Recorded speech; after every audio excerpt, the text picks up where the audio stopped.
A WWE legend has claimed that Triple H was the reason many top stars in the company lost or did not get their push. The veteran claimed that it was because the game was jealous of other wrestlers. The name in question is none other than Rob Van Dam. The WWE Hall of Famer does not mince his words, and he seemingly did not hold back when asked about Triple H and his influence in the company. Since Triple H took control as the chief content officer, he has received positive reactions from fans and wrestling veterans. However, RVD stated that the game was responsible for stopping a lot of stars from being pushed or elevated to the next level, as he was jealous. Speaking on his one-of-a-kind podcast, RVD said, "Hunter was in a position where he's both office and at the same time he's talent. So that's a hard position to be in as far as the others, as if you have an unfair advantage of pushing yourself over them, of getting ahead, maybe with less talent than would be required, and to put the brakes on other people's pathways. A lot of wrestlers will say the reason that they were stopped was because of Triple H, because he was either jealous or just because he's with the boss's daughter."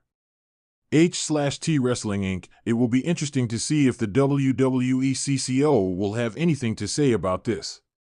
Eric Young labels Triple H a genius. Triple H might have had critics in his early days, but one cannot fault him for leading WWE in the right way ever since he took on the creative control. He has overseen many great shows, which is why Eric Young has labeled him a genius. While speaking with Brass Ring Media, Young noted that the game has been great for the company. "Hunter is a genius, you know. It's the reason the WWE is as good as it is right now. It's because of him, and it starts with him and ends with him. You know, obviously, it's not one person. There's a million super talented people pulling the rope, just like there is at AEW, just like there is at TNA, but the partnership right now, it's the tip of the iceberg and there's no telling where it could end up," said Young. "The facts don't lie, and the recent interest from the fans in the product is proof of that." Certainly. Here's a creative 1,000-word piece on the topic of WWE stars losing their push due to alleged jealousy from Triple H, the shadow of the game. The untold stories of lost pushes. The arena was electric, buzzing with the excitement only WWE could generate. The roar of the crowd, the blinding lights, and the palpable energy in the air all served to remind everyone that tonight was special. Yet, for many stars behind the curtain, the night carried a weight of missed opportunities and untold stories of ambition thwarted by the politics of the squared circle. In the labyrinthine hallways of the WWE backstage, whispers of broken dreams and unfulfilled potential echoed louder than the cheers from the crowd. At the center of many of these stories stood a figure both revered and reviled, Triple H, the cerebral assassin, the King of Kings, and, as some legends claimed, the gatekeeper of their stardom. Among those with grievances was a man whose legacy was as grand as his stature, Kevin Nash. As a former WWE champion and one of the founding members of the infamous NWO, Nash had seen it all. He had fought in packed arenas worldwide, yet his eyes betrayed a sadness that spoke of stories left untold. Nash leaned against the wall of the locker room, his mind drifting back to the early 2000s. It was a time when the WWE was transitioning and new stars were emerging. One such star was Rob Van Dam, known for his high-flying style and charismatic personality. Fans adored him, and his matches were a spectacle. But just as his momentum was building, it seemed to falter inexplicably. "Triple H," Nash muttered to himself, the name tasting bitter on his tongue. The whispers were always the same. Hunter Hearst Helmsley, in his position of influence, felt threatened by those whose stars shone too brightly. RVD's push was one of many casualties. His popularity was undeniable, yet every time he seemed on the verge of breaking through to the main event permanently, something would happen. He'd lose a crucial match, or his storyline would abruptly change course. Backstage, the murmurs grew louder. Triple H was jealous. He saw RVD's potential to overshadow him and used his clout to keep him in check. And it wasn't just Van Dam. Booker T, another phenomenal athlete with charisma and a storied career, found himself in a similar predicament. At WrestleMania 19, fans were poised for Booker T to claim a well-deserved victory over Triple H for the World Heavyweight Championship. Yet, in a decision that left many scratching their heads, Triple H retained the title. It was a decision that, to this day, is viewed as a defining moment of WWE's complex backstage politics.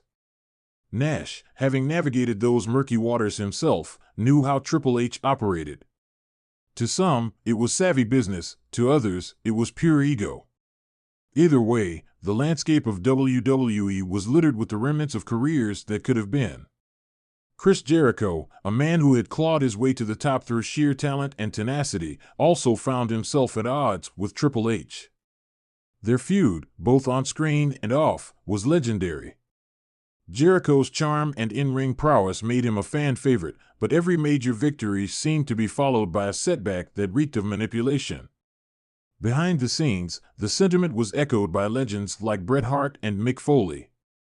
Bret, whose own career was marred by infamous backstage politics, often spoke candidly about how Triple H's insecurities shaped the fates of many rising stars.